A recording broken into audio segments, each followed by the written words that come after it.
crying. They sad. Farmers land is crying. Crying. Farmers land is crying, crying, crying. Wow. Bunjakon dundu bi da neexoon. Jur yeeg garab yi feesoon. Suuf si dex àll bi naatoon. Air bi ñu noyyi bari oxygène naaj bi tam suufay ñëkk suuf la ñuy mujj suufay sax suuf la ñuy dëkk suufay tax nduur gi di baax gàncax gi meññ suñu. Mesdames, Messieurs, bonjour, ravi de vous retrouver sur ce plateau de la Clé des Terroirs. Après une longue pause, ce numéro met l'accent sur la gouvernance des ressources naturelles, une préoccupation de la société civile, telle que le CRAFS, le cadre de réflexion et d'action sur le foncier au Sénégal, et la DITAES, la dynamique pour une transition agroécologique au Sénégal. Voici tout de suite les titres.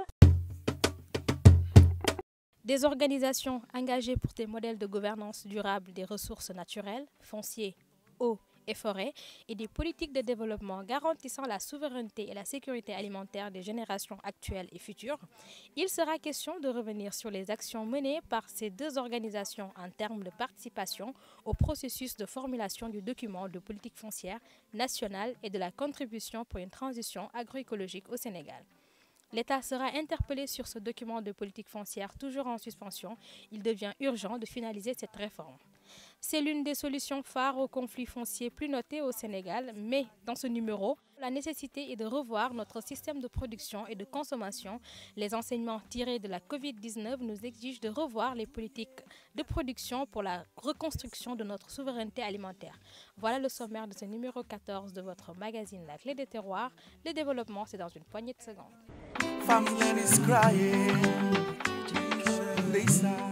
Au Sénégal, la gestion des ressources naturelles est passée d'une gestion centralisée vers les années 90 à une gestion décentralisée au début des années 2000. La tendance actuelle est marquée par la mise en place de plusieurs cadres de concertation pour une congestion des ressources naturelles et environnementales. Comment parvenir à assurer une sécurité alimentaire des populations d'une manière durable? N'est-il pas temps de reconstruire notre souveraineté? Des réponses avec Amadou Kanouté, directeur exécutif de SICODEV. En tant que consommateurs, nous devons aussi être responsables. Nous devons aussi être actifs et nous devons aussi veiller à ce que les politiques nationales, les politiques publiques qui sont mises en œuvre puissent nous permettre de veiller à ce que nous puissions trouver sur le marché des produits qui répondent à notre vision et à notre souhait d'avoir des produits, d'accéder à des produits tant sur le plan financier que sur le plan géographique, à des produits qui nous permettent de répondre à ce souhait de consommation durable. Je l'ai dit, consommation durable comprise comme la possibilité pour nous aujourd'hui de satisfaire nos besoins essentiels, mais aussi de veiller à ce que les générations futures puissent satisfaire leurs besoins essentiels. Et donc, il nous faut, en tant que consommateurs, influencer les politiques publiques. Influencer les politiques publiques, c'est de demander à ce que le gouvernement puisse mettre en place une politique qui favorise la souveraineté alimentaire. Influencer les politiques publiques, c'est de demander au gouvernement à mettre en place des politiques qui favorisent la production durable. Et à cet égard, il me semble être de bon ton de louer le fait que le gouvernement de notre pays ait décidé de faire de la souveraineté alimentaire un des piliers du plan Sénégal émergent, le plan Sénégal émergent vert. La gouvernance des ressources naturelles devient de plus en plus une priorité de l'État. La volonté de développement durable et de sauvegarde des ressources naturelles devient une préoccupation significative dans le PSE et la Constitution nationale. Écoutons à ce sujet Abdou Karim Sall, ministre de l'Environnement et du Développement durable. La volonté de développement durable et de sauvegarde des ressources naturelles est explicitement évoquée comme une préoccupation significative dans la Constitution du Sénégal et le plan Sénégal émergent. De plus, Lors de sa rencontre avec les exécutifs locaux, le 10 octobre 2019, le chef de l'État a invité les maires pour un accompagnement dans la gestion du foncier. À ce propos, je voudrais me réjouir du partage d'informations et de sensibilisation sur certains sujets importants tels que la gestion foncière, l'agroécologie et le reboisement. Ces aspects constituent assurément un intrant de taille dans la mise en œuvre des actions de développement environnemental des communes du Sénégal.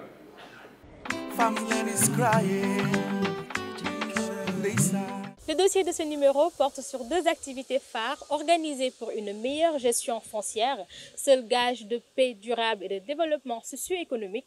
Il s'agit du CRAFS, le cadre de réflexion et d'action sur le foncier au Sénégal, en tant que structure ayant longtemps travaillé dans la politique de gestion foncière. Suivons les éléments de cette table ronde. Réformer n'est pas quelque chose qu'on fait en un jour, c'est tout un processus et les choses évoluent, les enjeux sont différents. Donc aujourd'hui, si nous voulons aider l'État, parce que notre rôle quand même, c'est de veiller et d'accompagner l'État à dialoguer. Nous ne sommes pas là pour faire la guerre à l'État. Je pense que notre rôle, c'est de jouer le rôle de contre-pouvoir, d'apporter des contributions. Il y a d'autres institutions qui sont capables, d'autres acteurs de la société civile, qui ont la possibilité de sortir, crier et de taper sur la table. Nous, ce que nous voulons apporter en plus, c'est vraiment de faire des propositions. Et on salue la position de l'État et la volonté de l'État à le faire. Le travail se poursuit et l'idée, c'est vraiment qu'on puisse continuer à dialoguer avec l'État et à pouvoir leur fournir les instruments nécessaires, les outils nécessaires pour parvenir à une réforme adéquate. C'est pour cette raison que le CRAF estime que seule une réforme foncière inclusive et une volonté réelle de faire appliquer les textes peuvent apporter des réponses adéquates à ces conflits fonciers récurrents. L'État a entamé depuis les années 90 un processus de réforme qui n'a toujours pas abouti.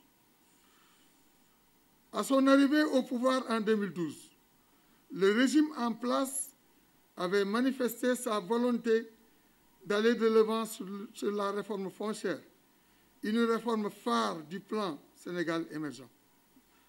Le CRAFS avait salué cela et pendant 5 ans, il a pris part au processus de réforme foncière qui s'est voulu inclusif avec la mobilisation des différents acteurs à tous les niveaux. Le CRAFS exprime toute sa solidarité aux communautés victimes des spoliations foncières.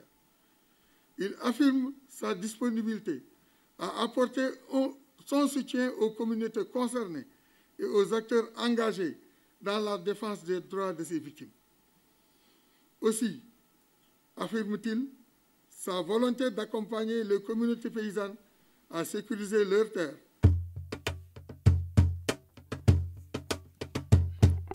En plus de la société civile, d'autres acteurs incontournables de la gouvernance foncière unissent leurs forces pour la sauvegarde des ressources naturelles, la biodiversité et le développement durable. Il s'agit du réseau des villes et communes vertes du Sénégal, REVES. Ce réseau porte le combat sur plusieurs sujets tels que la gestion foncière, l'agroécologie, le reboisement, entre autres.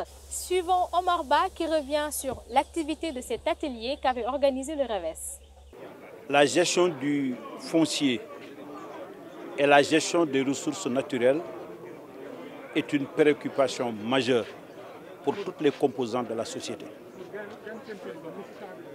C'est cette prise de conscience qui a amené le réseau des villes et communes vertes et écologiques, qui est composé de maires, de 150 maires aujourd'hui, à vouloir élaborer une charte de bonne gestion foncière. Cette charte, qui s'appuie sur les instruments internationaux et sur des conventions sur la bonne gestion et sur la bonne gouvernance, qui s'appuie aussi sur une vision clairement définie par le chef de l'État, a voulu élaborer une charte qui est un certain nombre de principes et de règles auxquels les maires s'engagent pour assurer une bonne gestion, une gestion transparente du foncier au Sénégal.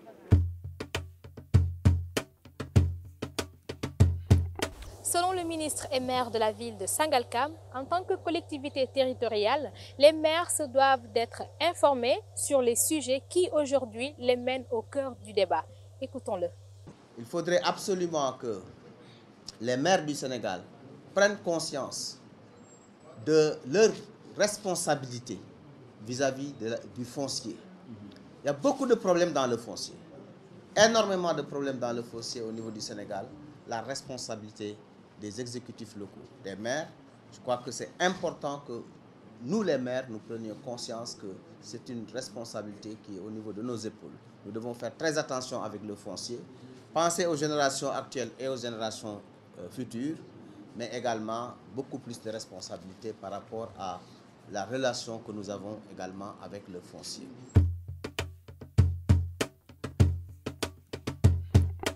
Sur ce même sujet, Soham El Wardini, maire de la ville de Dakar, plaide pour une gouvernance foncière participative qui prendra en compte les générations actuelles et celles futures. Tout ce que nous ferons au niveau de nos collectivités, toutes ces délibérations que nous ferons, nous le ferons dans une démarche participative et inclusive, ne rien décider seul en conseil municipal, mais aussi prendre l'avis des populations. Et je pense que c'est très important. Si on veut la paix, la stabilité, nous avons fait un constat, arrêtons ce brattage, arrêtons cette utilisation abusive du foncier. Je pense que c'est la seule solution, il n'y a pas une autre solution. Restons toujours sur la gouvernance foncière, mais cette fois, nous nous intéressons au projet de la sécurisation du patrimoine foncier des communes de Diender, Kayar, Yen, Diass, Keur Moussa, Sindia et Popenguine. Les organisations partenaires telles que ENDA Pronad, Access et FAPD ont organisé le lancement de la phase 3 du projet de sécurisation du patrimoine foncier pour renforcer la collaboration de ces différentes parties. Suivons les temps forts de cette activité. Access, l'association d'action concertée pour l'entraide et la solidarité, qui est un des membres du consortium qui gère ce projet, donc en partenariat avec ENDA Pronat et FAPD.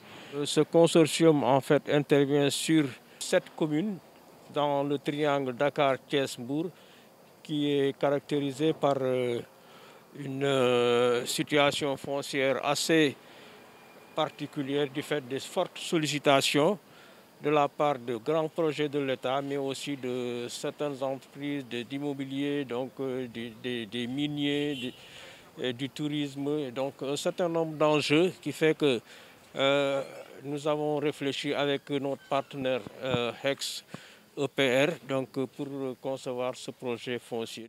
Un projet de sécurisation foncière des populations au niveau de 7 communes du triangle Dakar-Thiès-Mbour, qui est une zone assez dense, en tout cas sur le plan des dynamiques foncières. On sait que déjà c'est une zone à vocation agro-pastorale. Les communautés qui avaient des activités pastorales et agricoles, surtout l'activité maraîchère et agricole, on sait que c'est une zone à vocation minière avec l'installation des 3 industries extractives les plus connues en tout cas, ou les seules qui œuvrent dans la fabrication de ciment par exemple. Ciment Dangote, Socosim et Ciment du Sahel. C'est une zone également à vocation touristique, surtout au niveau de la Petite Côte. C'est une zone également qui a accueilli ces dernières années beaucoup de grands projets structurants de l'État, à savoir l'aéroport, le pôle minéralier de Ndayan, les autoroutes, l'université, la 2e université de Dakar. Donc il y a plein de grands projets structurants, les zones économiques spéciales. Et tout ça ne fait que renforcer ce dynamisme foncier et cette probabilité, en tout cas, de conflit entre les différents usagers. Ce projet est aujourd'hui dans sa 3e phase. Et les 2 présentes phases ont porté sur l'accompagnement des populations pour la sécurisation des terres qu'elles exploitent. et aussi dans un contexte de réforme foncière pour que les populations puissent apporter leur contribution dans le document de réforme foncière. Et ces 2 premières phases maintenant ont donné des résultats importants, mais quand même il y a une partie importante qui est la réforme foncière, qui est toujours dans un processus qui n'a pas encore abouti. Parce que depuis avril 2017, il y a le document de réforme foncière qui est remis au président de la République, mais ce document n'a pas encore eu de suite pour aboutir jusqu'au niveau de la loi. Maintenant, durant cette nouvelle phase, ce processus d'accompagnement, de plaidoyer va se poursuivre pour qu'on aboutisse au moins à une loi foncière qui est une loi inclusive qui intègre les préoccupations des populations.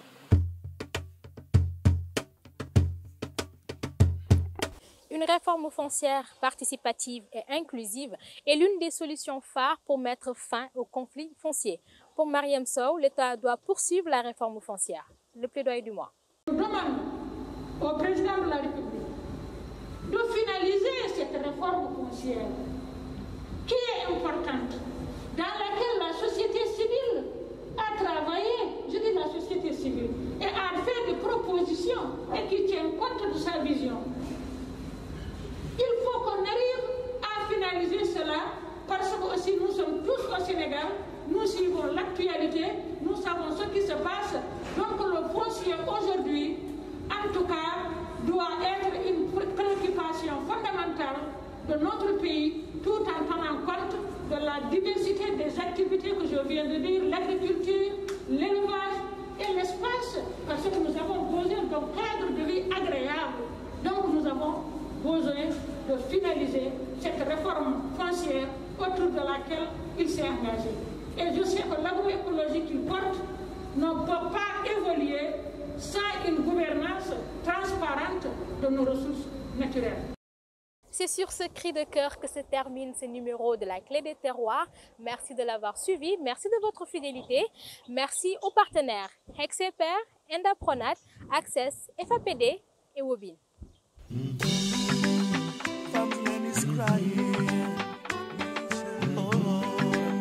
Farmers land is crying. They sad. Farmers land is crying. Crying. Sunu dundu naat ñu nag enda ñoo ngi ci xeex bi suqali mbay mi sunu suuf si